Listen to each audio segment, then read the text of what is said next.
Bonjour et bienvenue sur France 24 et sur Radio France Internationale pour une interview exclusive avec Guillaume Soro, ancien président de l'Assemblée nationale, ancien Premier ministre de Côte d'Ivoire et désormais président d'un nouveau mouvement, Générations et Peuples Solidaires. Avec moi pour vous interviewer, Christophe Boisbouvier de RFI. Guillaume Soro, bonjour.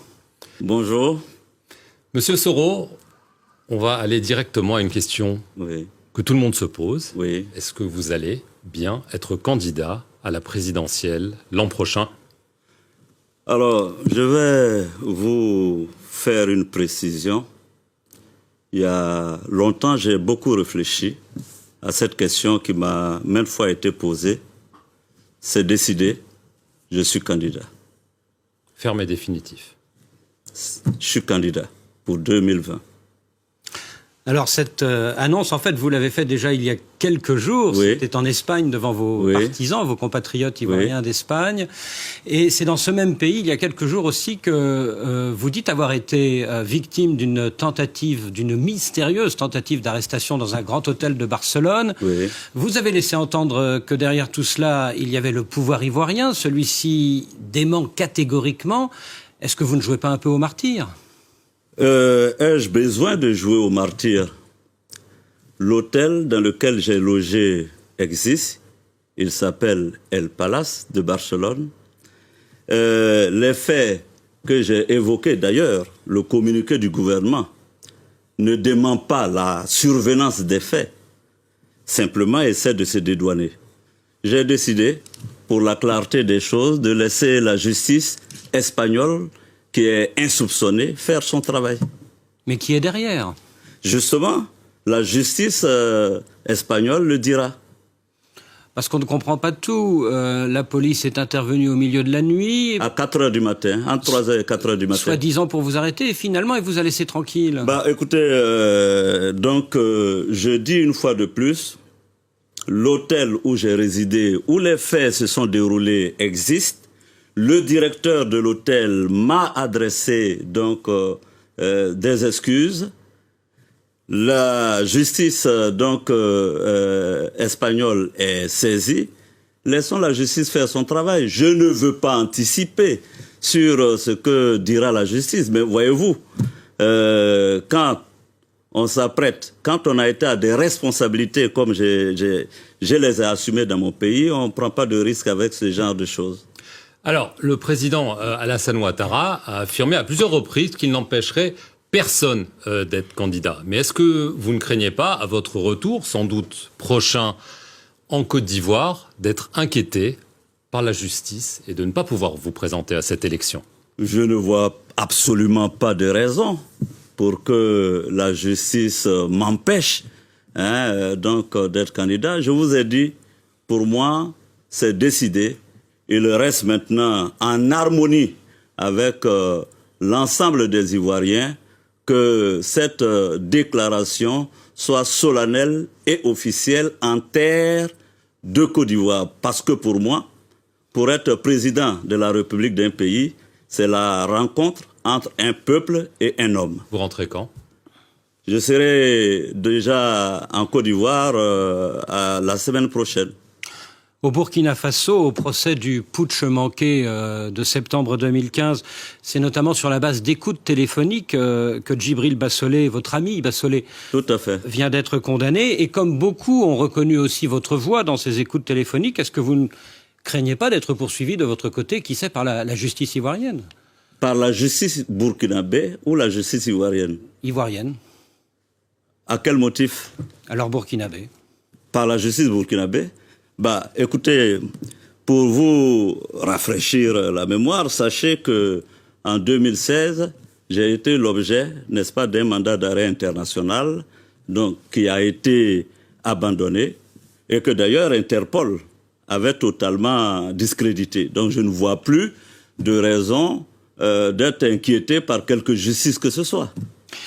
Alors, Guillaume Soro, vous avez un passé sulfureux, sans remonter jusqu'au coup de force de septembre 2002, et en plus de cette affaire des écoutes, On pense évidemment à l'assassinat de votre ancien frère d'armes, Ibé. C'était en avril 2011. À l'époque, vous étiez le Premier ministre et le ministre de la Défense d'Alassane Ouattara. Oui. On pense à cette découverte d'une cache d'armes chez votre directeur du protocole à Bouaké. C'était en pleine mutinerie en mai 2017. Oui. Est-ce que vous n'allez pas traîner ces deux affaires comme des boulets à votre pied ? Écoutez, d'abord, en ce qui concerne la mort de M. Koulibaly Ibrahim, Ibé, je n'étais pas en Côte d'Ivoire. Mais vous étiez Premier ministre, oui, ministre de la Défense. Ministre, donc vous pouvez quand même concéder que je n'avais pas de pistolet sur moi. Non, mais vous auriez pu être le commanditaire. Vous auriez pu être le commanditaire. Ah, vous m'accusez. Non, je mets au conditionnel. Ah ouais, donc si c'est au conditionnel, permettez-moi de dire avec la vérité sur les faits et l'exactitude matérielle des faits. Je n'étais pas en Côte d'Ivoire quand Ibé a été tué. On est d'accord. Donc je ne pouvais pas avoir tenu le pistolet. Pour le reste, la justice de Côte d'Ivoire donc a du travail à faire. Donc la vérité est dans la main, n'est-ce pas, de la justice. Et pour la mutinerie et la découverte de cette cache d'armes chez votre directeur de protocole ? Là aussi, mon directeur de protocole a été en prison. Il a été par la suite libéré.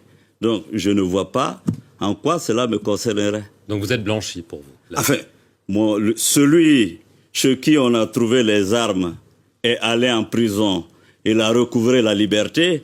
Pourquoi M. Christophe voudrait que je sois incriminé? Alors, donc vous êtes désormais candidat, vous lancez donc ce nouveau mouvement, mais aux dernières élections locales, vos partisans ont été battus. On sait qu'il y a une sorte d'hégémonie des trois principaux partis en Côte d'Ivoire ces dernières décennies. Est-ce que ce n'est pas une candidature presque suicidaire? Parce que ça paraît presque impossible. Alors, moi, d'abord, une élection locale, ce n'est pas la présidentielle. Mettons-nous d'accord. Je voulais faire cette précision. Donc, la présidentielle, j'irai, comme je vous l'ai dit, avec, n'est-ce pas, le soutien du peuple de Côte d'Ivoire. Et je réaffirme ici que c'est au peuple et au seul peuple de Côte d'Ivoire de décider qui il désignera, il élira pour présider aux destinées de la Côte d'Ivoire. Nous venons de lancer notre mouvement. Déjà, pour les premiers jours du lancement de ce mouvement que j'ai fait à Valence, nous sommes à plus de 7000 adhérents déjà en ligne. Je n'ai pas encore dit sur le terrain, mais nous pensons que c'est un mouvement qui va marcher. Et je veux vous préciser, Monsieur Christophe, à vous, que quand M. Macron, ici, en France, lançait En Marche, toute la classe politique était unanime qu'il ne serait jamais président élu. Donc vous espérez être le Macron ivoirien? Non, je n'espère rien du tout. J'espère être le Guillaume Soro de Côte d'Ivoire, élu président en 2020. Alors pour ça, il faut que les élections soient libres et transparentes. Est-ce que vous pensez qu'elles le seront? Alors, malheureusement, j'ai le sentiment que les premiers pas, parce que vous savez qu'une élection présidentielle, c'est tout un processus. La semaine dernière, avec la mise en place de la commission électorale indépendante, j'ai des craintes. J'ai des craintes pour la stabilité de la Côte d'Ivoire, pour la paix en Côte d'Ivoire. Permettez-moi de paraphraser, j'ai envie de paraphraser le président Chirac, paix à son âme. Tout le monde sait que cette commission électorale indépendante est stipendiée et aux ordres. Tout le monde sait que cette commission électorale indépendante va brûler la Côte d'Ivoire. Et tous, vous faites semblant de ne pas voir. Vous regardez ailleurs. Brûler, c'est quoi? C'est la guerre civile? Non, c'est l'instabilité. Vous savez qu'en Afrique, généralement, les guerres, l'instabilité partent des processus électoraux mal maîtrisés ou organisés. Alors, donc, ce serait dommage que je ne tire pas, n'est-ce pas, la sonnette d'alarme. Et celui qui vous parle ce sont les propos, les paroles de quelqu'un qui a organisé une élection en Côte d'Ivoire. Voilà. Guillaume Soro, vous avez été longtemps le plus proche allié d'Alassane Ouattara, et il y a encore 9 mois, vous l'avez entendu, le président de la Côte d'Ivoire, il a dit « Guillaume Soro, pour moi, c'est toujours un de mes fils, et je n'exclus pas son retour à la maison ». Alors, est-ce que la rupture est vraiment consommée ? Écoutez, au plan politique, je pense que la rupture est consommée, puisque j'ai lancé mon mouvement. Ce mouvement va à la conquête du pouvoir d'État, mais je dois vous dire qu'au plan personnel et humain, je continue à garder beaucoup de respect pour le président Ouattara. Vous vous parlez toujours ?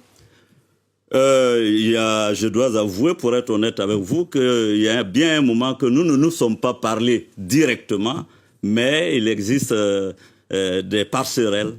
Alors, est-ce que la vraie raison de cette rupture politique, non pas affective, oui, politique, oui, n'est pas qu'il vous aurait promis de lui succéder et qu'il n'a pas tenu promesse? Vous savez, en politique, les promesses n'engagent que ceux qui y croient. Donc, il vous l'avait faite. Les promesses n'engagent que ceux qui y croient. Moi, j'ai décidé de prendre mon destin en main. J'ai décidé de m'assumer. J'ai 47 ans et je pense que désormais, je ferai cavalier. Seul. Voilà, seul. Vous savez ce que disent les mauvaises langues, Guillaume Soro, c'est que... Et il y en a beaucoup, les mauvaises langues. Oui, tout le monde ne vous aime pas, oui, c'est sûr. Certains disent que votre perte d'influence est liée à celle des chefs militaires comme zone. Et vous connaissez cette phrase que Laurent Gbagbo a écrite sur vous dans son dernier livre. C'est aux armes que Guillaume Soro doit sa place. Le jour où il n'aura plus ses armes, eh bien, il devra s'inquiéter. Mais dites-lui que moi, je suis très heureux de ne pas avoir d'armes. Je suis très heureux et d'être dans l'arène politique et de me battre donc en tant qu'homme politique pour, n'est-ce pas, arriver à mes fins. Je suis très content de ne pas avoir d'armes. Souvent, vous avez dit qu'Alassane Ouattara vous aurait promis qu'il ne ferait pas de 3e mandat en 2020. Est-ce qu'il va tenir parole ? Encore, j'ai envie de vous dire qu'en politique, rien n'est définitif. Tout est volatile. Votre sentiment, il va y aller ? Je n'en sais rien. Je pense que quand on a des ouailles autour de soi, comme ce fut le cas de Bouteflika en Algérie, qui tous les jours vous disent « Président, si tu n'y vas pas, le système va s'écrouler, on va tous tomber », je pense que M. Ouattara peut être pris dans l'hésitation. Depuis la rupture entre Alassane Ouattara et l'ancien président Bédié, vous avez vu ce dernier, le président Bédié, à plusieurs reprises, il y a encore un mois. Oui. Est-ce qu'il y a un accord de désistement entre vous deux pour le 2e tour de 2020 ?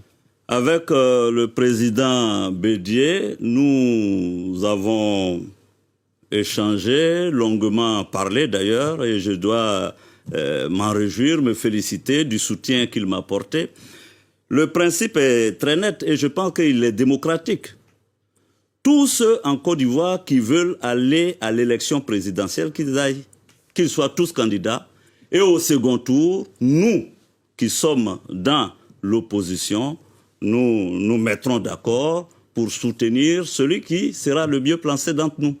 Alors, dernière question. Après son acquittement en première instance à la Cour pénale internationale, Laurent Gbagbo a rencontré Henri Konan Bédié, mais il ne vous a pas reçu. Pourquoi est-ce qu'il ne vous reçoit pas ? Il ne veut pas ? Vous dites ? Il ne veut pas vous recevoir ? Ça, je n'en sais rien. Ce que je peux vous révéler, par contre, c'est que nous avons des contacts par personnes interposées. Voilà. Et vous allez le voir bientôt ? J'ai toujours dit que si le président Laurent Gbagbo était disposé à me rencontrer, je ne verrais aucun inconvénient. Merci Guillaume Soro d'avoir accepté cette interview exclusive sur les antennes de RFI et France 24. Et merci à vous de nous avoir suivis. Merci.